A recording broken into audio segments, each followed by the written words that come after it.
Hello friends, क्या हमारा देश तानाशाही की ओर गिरता जा रहा है? कई महीनों से मैं देख रहा हूँ कि कुछ लोग हमारे देश को तानाशाही बता रहे हैं और इसे देखना और सुनने के बाद मुझे ही नहीं कई लोगों को शॉकिंग लगा था। लेकिन किसी भी सच्चे देशभक्त के लिए जो सही मायने में देश की केयर करता है उसके लिए यह सवाल बहुत जरूरी है। लोगों को ऐसा हो रहा है या नहीं हो रहा, लेकिन पिछले कुछ महीनों से कुछ लोग नरेंद्र मोदी को तानाशाह बता रहे हैं, वो भी ध्रुव राठी के झूठे दावे से। दिल्ली के चीफ मिनिस्टर अरविंद केजरीवाल को क्या सच में बिना मनी ट्रायल और कन्विक्शन की गिरफ्तार कर लिया? क्या 3 में से 2 इलेक्शन कमीशन को प्रधानमंत्री मोदी की ओर से अपॉइंट किया गया? इलेक्टोरल बॉन्ड्स, इतिहास के सबसे बड़े घोटाले की खबरों को टीवी चैनल और अखबारों से गायब कर दिया गया। ओपोजिशन पार्टी कांग्रेस कह रही है कि उनके बैंक अकाउंट को फ्रीज किया जा चुका है, वो कैंपेन नहीं कर पा रहे हैं। सालों पुराने केसेस को लेकर इलेक्शन से एकदम पहले इनकम टैक्स डिपार्टमेंट ने इन पर 1700 करोड़ का फाइन लगा दिया। रिपोर्ट किया जा रहा है कि कम्युनिस्ट पार्टी पर भी 11 करोड़ का फाइन लगा दिया। देश भर से खबरें आ रही है कि कैसे ओपोजिशन कैंडिडेट डिक्लेयर होते ही उन पर ईडी और आईटी के नोटिस आ जा रहा है। कांग्रेस का कहना है कि उन्हें अखबारों में पेड एडवर्टाइजमेंट छापने तक नहीं दिया जा रहा है। ध्रुव ने बहुत चालाकी से दोनों वीडियो में चुनिंदा उदाहरणों को उठाते हुए मौजूदा सरकार पर निशाना साधने की कोशिश की है। उन्होंने कुछ तथ्यों को छिपाते हुए कुछ को ही सामने रखा है, जिससे देश में लोकतंत्र की स्थिति को जानबूझकर खराब दिखाया जा सके। वह सोचता है कि वह अतीत और भविष्य के बारे में सब कुछ जानता है, लेकिन वास्तव में वह गलत फैक्ट से अपने दर्शकों का ब्रेन वॉश कर रहा है। क्या ध्रुव राठी यूट्यूब वीडियो देखने के बाद पीएम नरेंद्र मोदी के प्रति आपकी मानसिकता बदल गई है? हालांकि बारीकी से निरीक्षण करने पर जनता की राय को इफेक्टेड करने के उद्देश्य से गलत बयान आते अधूरे सच और जोड़ तोड़ के जाल का पता चलता है। आइए गलत इंफॉर्मेशन के पर्दे के पीछे की सच्चाई को एक्सपोज करने के लिए राठी की कहानी का बिंदुवार एनालाइज इट।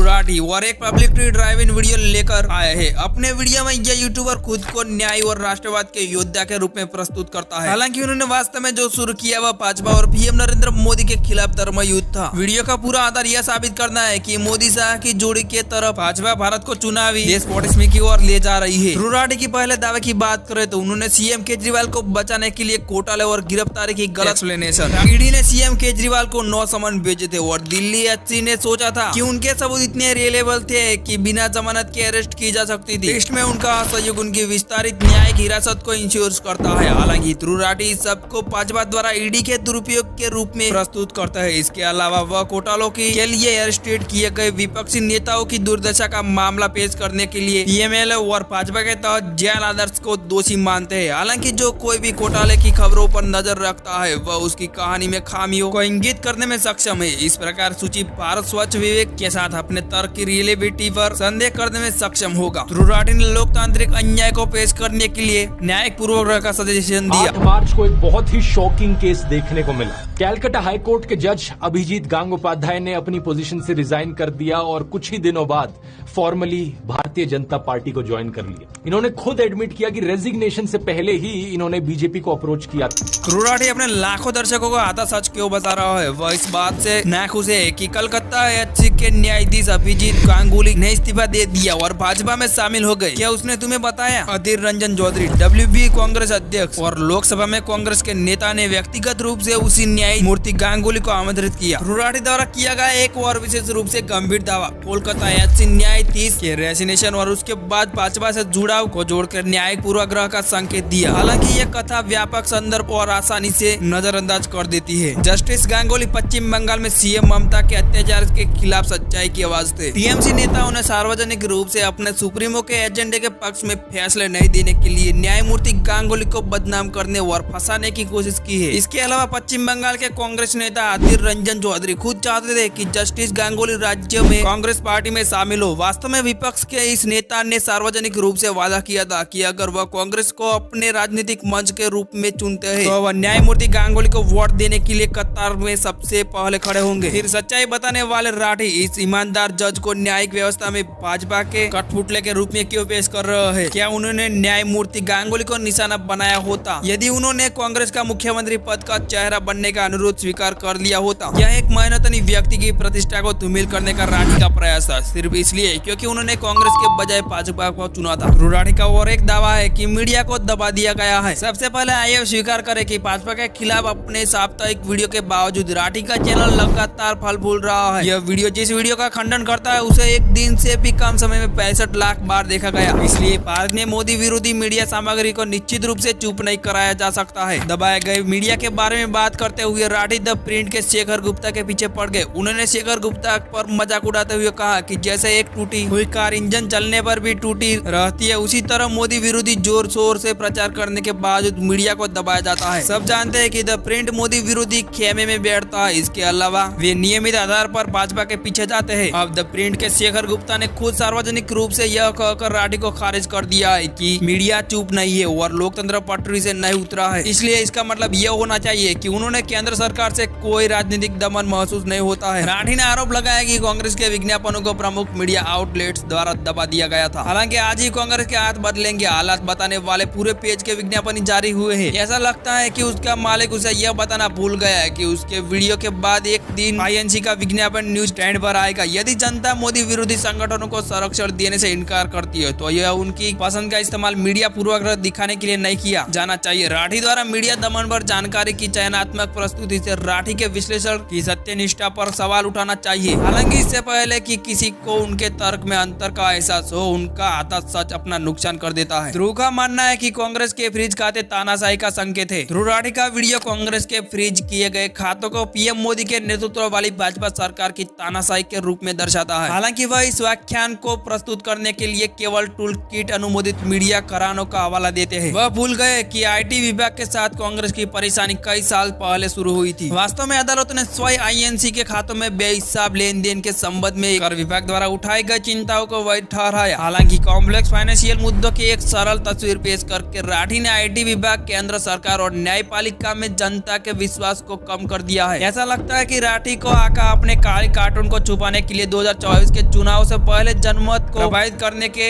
लिए बेताब है। राठी ने आरोपी आप नेताओं का बचाव करने के लिए पीएमएलए को गलत तरीके से पेश किया। राठी ने टूलकिट आप नेताओं के पक्ष में जाने में कोई कसर नहीं छोड़ी। दिल्ली शराब घोटाले में फंसे आरोपी आप नेताओं का उनका बचाव पीएमएलए के बारे में जनता की धारणा पर आधारित है। इस प्रकार आइए उनके इस हित को रिजेक्टेड करे कि कैसे पीएमएलए विपक्ष की आवाज को दबाने के लिए भाजपा के हाथ में एक हथियार है। पीएमएलए मनी लॉन्ड्रिंग रोकथाम अधिनियम है। यह 2002 में यूपीए की तरह अस्तित्व में आया। यह अधिनियम मनी लॉन्ड्रिंग के माध्यम से भारत की अर्थव्यवस्था को कमजोर करने के किसी भी और सभी प्रयासों का मुकाबला करने के लिए है। भाजपा ने 2018 में पीएमएलए के एक छोटा संशोधन पेश किया। 2018 पीएमएलए संशोधन के अनुसार अदालत किसी आरोपी को जमानत देने से पहले उसके खिलाफ सबूत देखेंगे। आप सुप्रीमो सीएम केजरीवाल के मामले में दिल्ली एचसी ने सबूतों को देखा और अंतरिम जमानत को खारिज करने का फैसला किया। अन्य सभी आप नेताओं के पास भी उनके खिलाफ निर्णायक सबूत है। इस प्रकार अदालत उन्हें जमानत देने से इनकार करती रहती है। हालांकि यह बात राठी ने छुपाई है, इसलिए कानूनी कार्यवाही के उनके सिलेक्टिव निर्धारण से उनकी विश्वसनीयता और तर्क नष्ट हो जाना चाहिए। परिवार को श्रद्धांजलि अर्पित करना, रागा की अयोग्यता का सिलेक्टिव किटेंशन। राठी ने चुनिंदा और सूक्ष्मता से एक सांसद के रूप में राहुल गांधी की अयोग्यता को पीएम मोदी के खिलाफ एक बिंदु के रूप में उद्धृत किया। हालांकि वह भूल गए कि रागा को यह साबित करने के लिए अदालत में तारीख दी गई थी कि ओबीसी समुदाय के खिलाफ उनकी टिप्पणी निर्दोष थी। रागा और उनके वकील केस हार गए। अयोग्यता के साथ दंडित होने से पहले रागा को मामले के आपराधिक परिणामों से बचने के लिए माफी मांगने का मौका दिया गया था। हालांकि राहुल गांधी ने माफी मांगने और अपनी गलती स्वीकार करने से इनकार कर दिया। बार बार अपराधी होने के कारण गुजरात अदालत ने उसे उसके बारे में व्यवहार के बारे में जागरूक करने के लिए अधिकतम सजा दी। डरा हुआ राठी रेगुलेटर उपायों को गलत बता रहा है। राठी ने अपने वीडियो में आईटी ब्रॉडकास्ट अधिनियम को गलत तरीके से पेश करने में 1 मिनट का समय लिया। उनके विचार में यह स्वतंत्र सामग्री रचनाकारों की आवाज को चुप कराने वाला एक कठोर कानून है। हालांकि पीड़ित कार्ड का उपयोग करने के अपने प्रयास में ध्रुव इस बात को नजरअंदाज कर देता है कि कानून तेजी से बढ़ते सोशल मीडिया और ऑनलाइन सामग्री उद्योग में व्यवस्था लाने का इरादा रखता है। आईटी ब्रॉडकास्ट एक्ट वास्तव में ब्रॉडकास्टिंग सर्विसेज रेगुलेशन बिल 2023 है। यह बिल पुराने cable television network regulation act 1995 को बदलने का प्रयास करता है। एक संभावित वैश्विक सामग्री निर्माता उद्योग के रूप में भारत को सभी रूपों में ओटीटी, सोशल मीडिया और डिजिटल प्लेटफॉर्मों को शामिल करने के लिए अपने नियामक ढांचे को व्यापक बनाने की आवश्यकता है। प्रसारित विधेयक क्या है? प्रस्तावित प्रसारण सेवा विनियम विधेयक 2023 स्थलीय चैनल और रेडियो, स्थानीय केबल ऑपरेटरों को विनियमित करने के अलावा नेटफ्लिक्स, अमेजॉन प्राइम वीडियो और डिज्नी हॉटस्टार जैसे स्ट्रीमिंग प्लेटफॉर्मों को सीधे ओवर द टॉप ब्रॉडकास्ट में रूप में विनियमित करने का प्रयास करता है।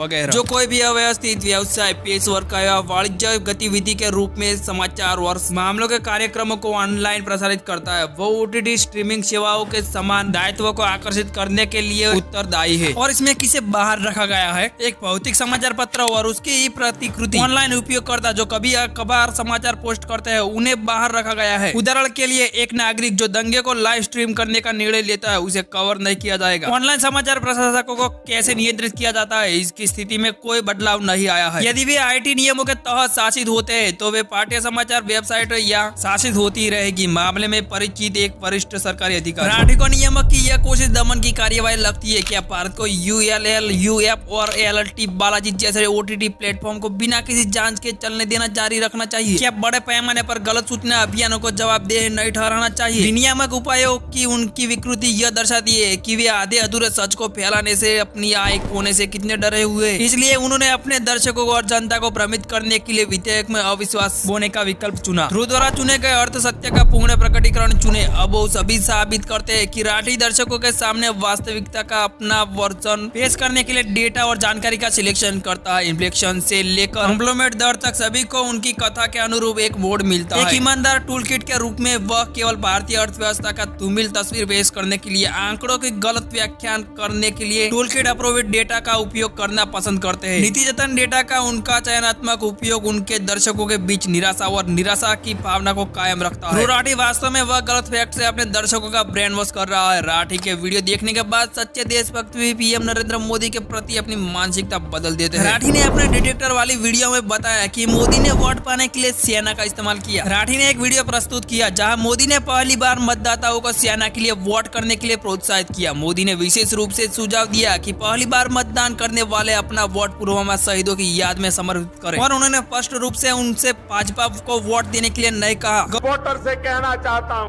कि आपका पहला वोट पुलवामा में जो वीर शहीद हुए, उन वीर शहीदों के नाम आपका वोट समर्पित हो सकता है। नोटेबल है कि मोदी शायद अकेले ऐसे PM है जो सालों से जवानों के साथ दिवाली मनाते आ रहा है। क्या राठी भारत की तुलना उत्तर कोरिया से करना सही है? तथ्य यह है कि राठी मोदी की क्रिटिसिज्म करने वाले भारत की क्रिटिसिज्म करने वाले वीडियो बना सकते हैं और बिना किसी नुकसान के रह सकते हैं। यह भारत की लोकतांत्रिक प्रकृति का प्रमाण है। उत्तर कोरिया में 100% चुनावी मतदान लोकतंत्र के बराबर नहीं है। ऐसे में सवाल यह उठता है कि क्या BJP, कांग्रेस, आप और JDU जैसी अन्य पार्टियों को चुनाव लड़ने से रोकती है? भारत एक ऐसा लोकतंत्र है जहाँ कमल हासन या राखी सावंत जैसे लोग भी चुनाव लड़ सकते हैं और वोट पा सकते हैं, लेकिन क्या उत्तर कोरिया में कोई आम आदमी चुनाव लड़ सकता है? उत्तर कोरिया में अगर कोई सत्ता में बैठे लोगों के खिलाफ बोलता है तो उसे मार दिया जाता है, और भारत में ऐसा नहीं होता। क्या आप ध्रुव राठी के मोदी के तानाशाह बनने वाले वीडियो से सहमत है? तब आपको यह देखना चाहिए दुनिया के किस हिस्से में या इतिहास में कहा किसी तानाशाह को खुलेआम इतने अपमानजनक शब्दों से गालियां दी जाती है। अब वो हिंदी पार्ट का अंग्रेजी ट्रांसलेशन, रावण, हिटलर, चौकीदार खुद चोर है, हत्यारा है, नीची जाति का आदमी है, वायरस है, मोदी का मतलब आतंकवादी है, पीठ में चूरा कोपने वाला, औरंगजेब का अवतार, गटर, मौत का सौदागर और खुद मोदी रंग बदलने वाला है। जब आप किसी व्यक्ति को खुलेआम तानाशाह कहकर बच निकल में सक्षम है, तो जिस व्यक्ति पर आप तानाशाह होने का आरोप लगा रहे हैं वह शायद तानाशाह नहीं है, और पिछले कई सालों से वे फर्जी कहानियां, फर्जी खबरें, गालियां दे रहे हैं, दंगे भड़का रहे हैं और फिर मोदी पर बोलने की आजादी न देने का आरोप लगा रहे हैं। उन्होंने अपने वीडियो में कई गलत टिप्पणियां की है, जिसमें से यह एक है। ध्रुव का कहना है कि मोदी विपक्ष को खत्म करने के लिए सरकारी संस्थानों का इस्तेमाल कर रहा है। हालांकि ध्रुव एक आप एजेंट है। यहाँ अरविंद केजरीवाल ने क्या कहा है? मुझे CBI दे दो, आधी BJP जेल में होगी, इसलिए हमें केजरीवाल को CBI देनी होगी और वह आधी भाजपा को जेल में भेज देंगे। क्या यह सत्ता का दुरुपयोग नहीं है? इस तर्क से तो आम आदमी पार्टी भी तानाशाही की राह पर जा रही है। हालांकि ध्रुव राठी को आम आदमी पार्टी में कभी कोई दिक्कत नजर नहीं आती। अगर राम मंदिर का श्रेय अदालत को जाता है क्योंकि फैसला अदालत ने दिया है, मोदी को नहीं, तो विपक्षी सदस्यों को जेल में होने का श्रेय भी अदालत को जाता है, मोदी को नहीं। जजों ने उन्हें जेल में रखा है, मोदी ने नहीं। ध्रुव डेटा मैनिपुलेटर एक सॉफ्टवेयर इंजीनियर होने के नाते में जानता हूँ कि इसे कैसे हेरफेर करना है, यह उससे भी बेहतर कर सकता है। समस्या को बढ़ा चढ़ाकर बताना कोई भी साधारण मुद्दा उसके लिए बड़ा अपराध है। ध्रुव राठी कोई भी बन सकता है। एक कहावत बहुत अच्छी है कि अगर 100 अच्छे लोग मौजूद है और आप उस स्थिति में आगे बढ़ना चाहते हैं तो आपको कड़ी मेहनत करनी होगी, लेकिन अगर आप इसके खिलाफ जाते हैं तो आपको उतना मशहूर होने से कोई नहीं रोक सकता, जो आजकल हो रहा है और भारत में यह चलन बन गया है। उन्हें अपने उन्होंने वीडियो में बहुत भाषा का इस्तेमाल किया है, जहाँ चेतन भगत को चेतन भक्त, सुधीर चौधरी, उदीर चौधरी, चौधरी बांग्लादेशी का प्रतिनिधित्व करते हैं, जी न्यूज, पी न्यूज, बीजेपी समर्थक अंक भक्त। मेरे कुछ लोगों का शायद ध्रुव राठी के फैन से मेरा प्रश्न है, क्या ध्रुव राठी पत्रकार है? नहीं, यदि आप उससे कहते हैं कि वह जनरल है तो मुझे राजनीतिक दृष्टिकोण के लिए बहस पर पर्याप्त ज्ञान हो सकता है। मेरे पास किसी भी पेपर में बदलाव करने के लिए पर्याप्त अनुभव है, मेरे पास किसी भी फोटो को फिर से डिजाइन करने के लिए पर्याप्त स्रोत है, और मेरे पास दिमाग को मोड़ने के लिए पर्याप्त शब्द भी है। और एक प्रश्न है कि क्या वह राजनीतिक व्यक्ति है? नहीं, वह तथ्य पर भी काम नहीं कर रहा है, और न